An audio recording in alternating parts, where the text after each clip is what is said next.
Good morning and welcome to the Core Connection. I'm Mira Rubin here with you on Enlightened World Network. And today's topic is generational patterns. I think it should be interesting to notice that we can actually trace not only behavioral but emotional patterns through generations, and that by healing ourselves, we actually do heal and transform generations. So before we get started, let's take a minute or two to get present. Let's take a deep breath in through your nose and hold it. And imagine clean, crisp oxygen flooding your lungs, flowing into your bloodstream, nourishing all your cells and your organs, and bringing vital life energy to your body and being. And as you exhale any tension, stress, negativity, fatigue. And now let's take another deep breath in through your nose and hold it. This time, imagine brilliant, bright light lighting you up from the inside out, illuminating, electrifying, and energizing all your cells, your molecules, your electrons, creating this brilliant beam of light from your heart out into the world. And as you exhale any remaining tension, stress, negativity, fatigue. And now let's just gently press our palms together and very softly rub your fingers against your palms to feel the deliciousness of that sensation, the tickling, the tingling, and allow that sensation to bring you present right here, right now, into this physical form, this remarkable body that enables you to experience life. And welcome, welcome, welcome. Good morning, good morning. It's a new week. They keep on coming. I guess that's a good thing, right? So today we're talking about generational patterns. And I think this is an interesting topic. The reason that I'm speaking about this topic this morning is that I've been looking at, there's in my family, along one side of the family particularly, there is a generational pattern of anger, and anger kind of as a first response. Good morning, Lisa, welcome. It's great to have you here with us this morning. And we're talking about generational patterns, both behavioral and emotional. And in beliefs as well. So I was just noticing, I mean, it used to be that I had a real issue with anger. And in fact, it was so extreme at one point that an employer addressed it with me. So it was serious. And the thing is that as I look at my family, it was quite evident. Good morning, Rosalind. Welcome. Great to have you here with us this morning. It was really evident that that it was generational, that I don't remember my grandfather. I don't remember anger in relation to him, but certainly my father was very, very quick to anger, and that got passed it on to me and my brother and on to my brother's children as well. And it's really, really interesting to be noticing that pattern. And I had done quite a lot of work with that and noticed that for the most part, my default behavior, moving into anger, had pretty much dissolved and dissipated. But I noticed in a conversation that I had yesterday that there were not quite anger, but like feeling the sparks that comes before the blaze kind of thing. And so I was digging around to look at, where it is generationally and how I might heal it, that healing it with me as an isolated instance, I don't think is quite the same as putting it in the context or container of looking at generational patterns. And so I muscle tested and discovered that this may have originated, and I don't have any way to validate it, with my great grandfather. And so I've been doing some work to clear that for everybody in the lineage. And I do believe that we have, that as we heal ourselves, we do heal the generations. And why wouldn't the converse be true, that as we heal the generations, we heal ourselves too, right? And it sort of begs the question, or brings up the question for me as to how might these patterns be conveyed. And it reminds me of a story, and I really had thought for a long time that it was a family story, and then I heard it or saw it on the internet too, and realized that it wasn't a family story at all, but it was a story about a pot roast. And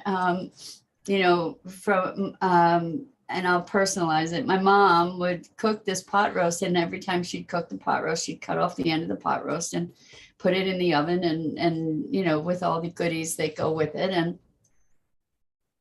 And at one point, although it wasn't really me, asked, well, so why are you cutting off the end of the pot roast? And the answer was, well, that's the way my mom always did it. So she went to her mom and asked her why, and she said, well, that's the way my mom always did it. And it turned out that when she went to her mom, the reason that she did it is because the pot that she had for the pot roast wasn't big enough for the whole piece of roast, so she'd have to cut off the end.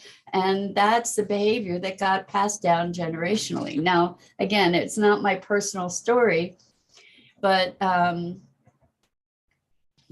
you can see how these things get passed down as traditions, because it's what we learn, and we don't know to question those patterns. So Lisa says, my brother and sister and I were raised with, I'm not sure what that means.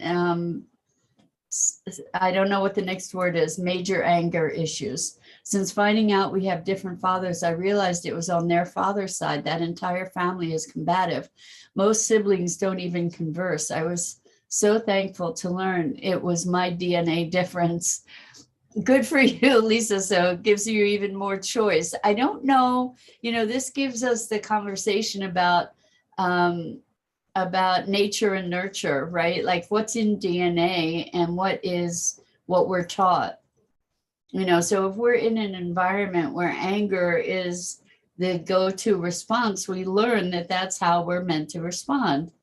If we are in an environment where everybody is defending themselves all the time, then the perspective being that somebody is out to get me, or there's this pretty intense othering, like the other person is a threat or a danger to me, rather than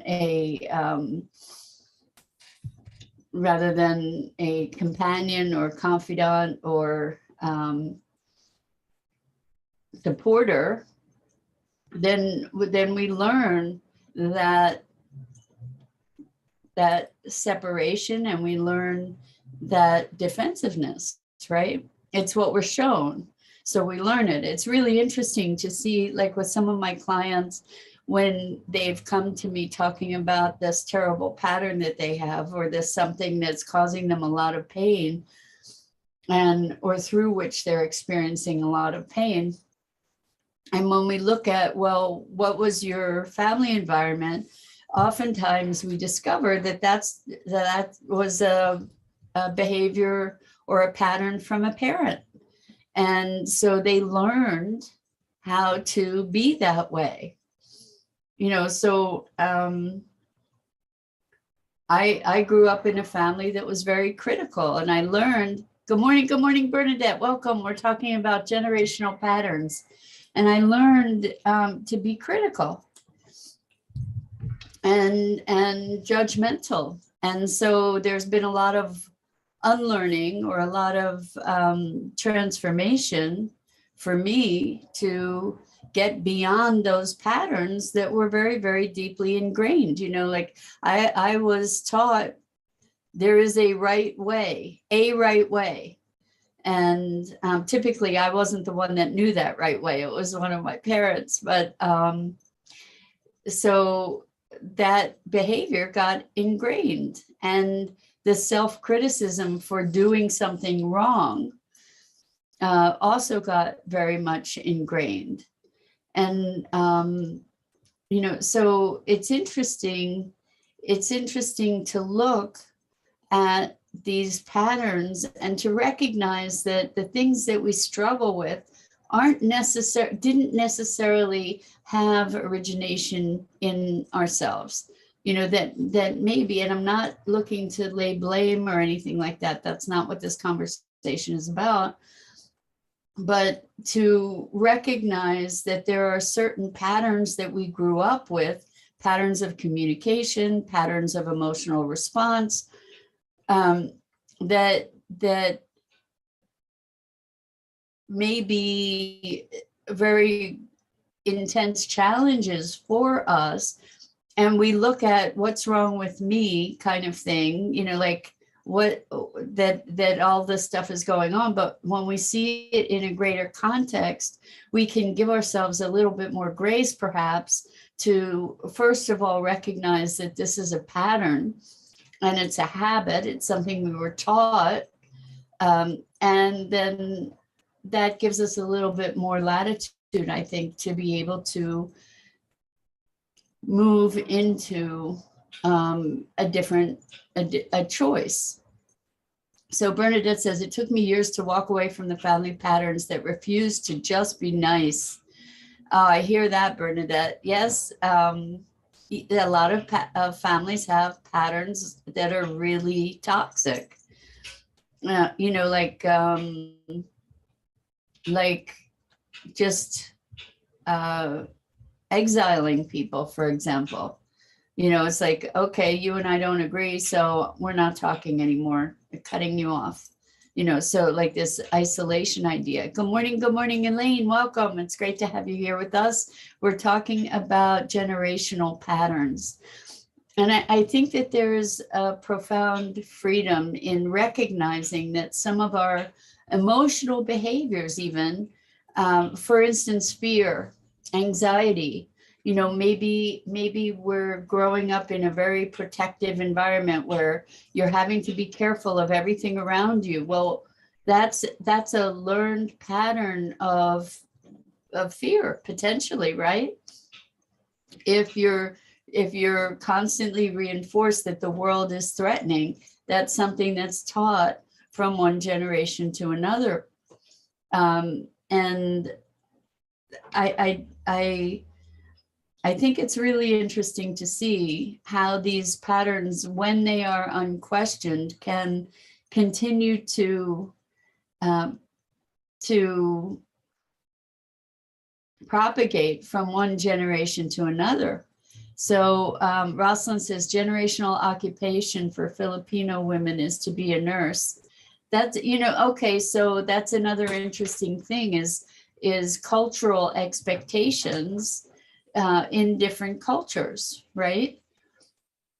Lisa says, I've tried to explain to that side of the family, but they will not listen. His side of the family was nasty and judgmental. Me being overweight made me a target. I pointed these patterns out to my niece so she could change, but it fell on dead ears. So, Lisa, unfortunately, it takes some self-awareness to be willing to look at one's own, shall we call, challenges, deficits, whatever. And it may just be that your words may come back years from now, and your niece may become aware of the truth of that years from now. Who knows? I mean, I've talked to family members about it, and there's been some recognition, but no no attempts at change from what I could say. Elaine says, wounded children raising wounded children. Exactly, exactly. And in fact, child abuse is something that often occurs, or sexual abuse is something that often occurs generationally. And it takes awareness, as with everything, it takes awareness to be able to address these kinds of patterns.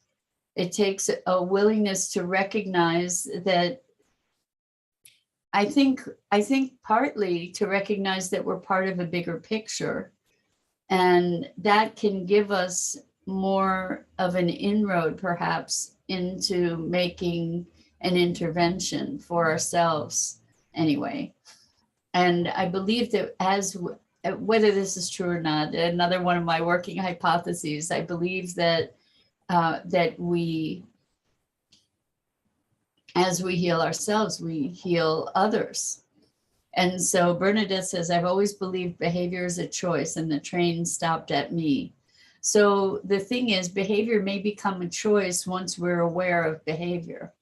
And it's not always as simple as a choice, because there are nuances. When we look at addictions, there are nuances. I may choose to stop doing something, and then something overcomes me, or I succumb to a desire or an inclination to do something that I had chosen not to do. Like years and years ago, I had pretty extreme issues with compulsive eating, and I hated myself for it, but I couldn't necessarily stop myself. And I coming to awareness gives greater compassion, gives greater leverage, hopefully, more possibility of choice. And we say all it takes is making a choice, but that's not necessarily a minor thing. And that choice can be very deeply nuanced. Elaine says all change happens from within, loves. Yes. And we have situation. So Elaine says, did you stop yourself from your eating habit? I have managed to pretty much overcome it. And there are times when where I notice myself going into kind of compulsive eating, not anywhere to the degree that I had been in the past, but there are times when it still shows up in one way or another, and it's an opportunity for me to look at what's going on underneath. I mean, I at least am aware of that, to be able to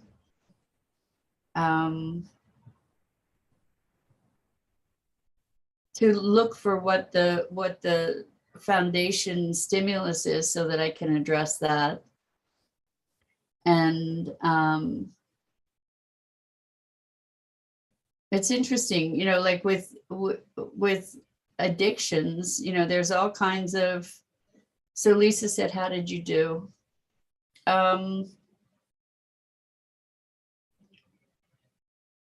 That's interesting. I don't think there's one pat answer. Elaine says emotional eating as you learn to get comfortable with feeling.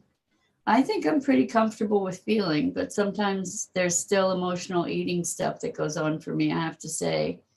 So Lisa says, how did you stop? Well, I have to say that there are periods where I see remnants of that behavior.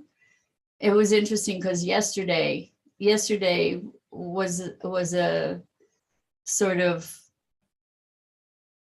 reactive eating day, which was really interesting that we've gotten into that topic here. I think that's been a generational thing too, in a certain way, is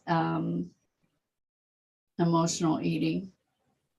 I think what I've done that's been helpful is that I've put my attention on eating healthfully, and partly not having things around that I would binge on. But yesterday it was really interesting. I just went and I bought all kinds of junk. For me, junk, and for other people, my junk is probably still good food for other people. But I guess it's junk. I ate a bag of potato chips that was that had cheese flavor on it, and I ate some what else? Toast with honey, gluten-free, raw honey. And what else did I eat? I ate some toffee, chocolate and almond covered toffee, chocolate. What do they call it? Like brickle bark or something, which was a real indulgence, right? Like all of that. But what happened for me was that I've been doing all this stuff, a big intense cleanse, and taking all these new medication kind of things, medication and cleansing things to be killing off bugs and stuff. And you know, some of the bugs are candida kind of things that have a mind of their own, that also assert themselves to make people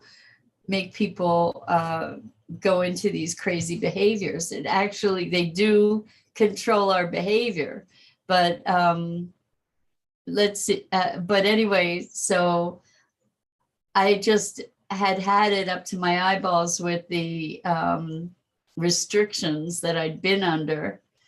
And I just indulged in these things. I paid a price for it too, because my gut, so I had just done this elimination diet. And the idea with the elimination diet is that you heal your gut, which is a good thing, right? But when you heal your gut, then when you eat stuff that your body doesn't really resonate with, you pay a price for it. So, and my gut's pretty sensitive. So I was just feeling this incredible frustration around the reactions I was getting to all these different foods that I was trying to introduce, and figuring out what can I eat and what can I eat. And I just said, forget it. I'm going to eat what the heck I want to eat. And I went off the rails for the day. So Rosalind says, hesitant to take a vacation or too much time off work. There wasn't a lot of time spent on exploring self-discovery. Work ethic equals worth ethic. Wow, Rosalind, you are so not alone in that. There's so many people that are plagued by that whole idea. In fact, I was working recently with a client where the equation was not being responsible if I don't worry. So, you know, you can imagine they're a very responsible person. So what kind of quality of life are they creating for themselves if they're worrying all the time, right? So Elaine says, energy was really high and fast yesterday. A lot of clearing going on around the world. Well, Elaine, I appreciate hearing that. I have to tell you, because I was like caught up in the whirlwind and I saw it, and you know what, rather than making myself wrong and bad for it, and this is a big difference, you know, like in the past, I would make myself all wrong and bad about it. And that would kind of perpetuate the behavior, because there's a guilt, shame, blame kind of spiral that's easy to fall into.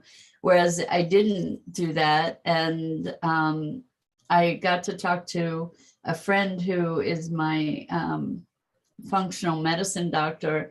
And she said, well, maybe it's just a reset, you know, and today I'm fine. Today I'm like, okay, I completed that. I got it out of my system. Now I'm back on track and ready to roll.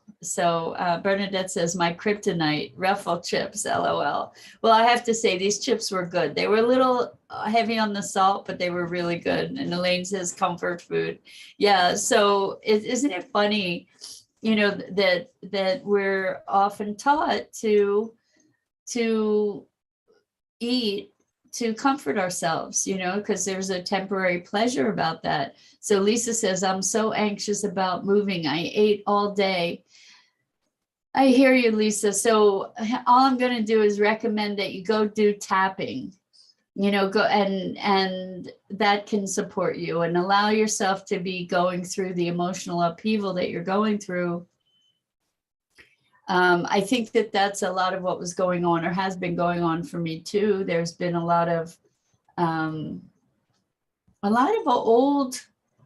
old stuff coming up. It's really interesting, like old emotions, like echoes of old emotions are coming up, and navigating through that has been really interesting and very confronting. So Elaine says there's no right or wrong, and sometimes the body needs those type of foods to clear something out that's trying to let go. I feel you did the right thing by loving yourself and taking care of you. Thank you so much, Elaine. I appreciate it. I mean, I think you asked how. I'm not sure who it was that asked, how did I stop the compulsive behavior? I think part of it is to not hate myself in the process. It's like when those behaviors arise, recognize them, acknowledge them, don't beat yourself up about it, and then you can let it go. It doesn't have to persist. And Lisa, love yourself through and recognize that you're anxious. Maybe you can talk to your inner self and get into a dialogue and find out what's at the root of like how to reassure yourself. So Elaine says programs are coming up to clear. Beautiful time, very powerful time, a very deep time, but can be very difficult. Big time. I mean, I'm seeing that really old stuff coming up and sort of staring me in the face, and it is really uncomfortable to be recognizing that those echoes of things that we may have been working on for a really long time. So Bernadette says, GP Walsh does amazing classes in tapping. That's awesome, Bernadette. So that's a good resource. And also the tapping solution, which is Nick, I'm not remembering his last name, but if you go to the tapping solution, they have a whole bunch of different tapping processes. So Lisa says, we're in a gibbous moon. It's time to clear and get rid of things that don't serve us. Well, you know what? There's a lot of ugly that's arising, and that's what I tell people in my sessions with them is bring the ugly, because this is an opportunity to be clearing stuff out that will provide us with deeper freedom and joy. So Elaine says old programs are coming up now to be cleared, no longer useful if you're ready to let go, but this can be very intensely painful and difficult if you're not ready to let go and you resist the changes. So that's the key, Elaine, isn't it? Is release the resistance, allow yourself to go through the changes, to experience what you're experiencing, to allow yourself to move through it and clear it out, and address yourself with compassion and patience and love, and just allow yourself to be graced by the fact that these things are coming up to heal, and they wouldn't be coming up to heal if you weren't ready. So that's it for this morning. I've got to run. I love being with you. Thank you so much for this engaging conversation. I'm Mira Rubin. This is the Core Connection, and I go live here each weekday morning on the Enlightened World Network Facebook page. Please check out the other awesome programming on Enlightened World Network. And Rosalind says, I was the first generation to grow up in the US. My dad broke the cycle by moving away from his farm and joining the Navy. My mom moved to the US through a nurse program. Perhaps they wanted to assimilate into society. So work hard was the identity. I got you. That is the success of immigrants, right? Anyway, So much love to you guys. Gotta run. Hope to see you again here tomorrow.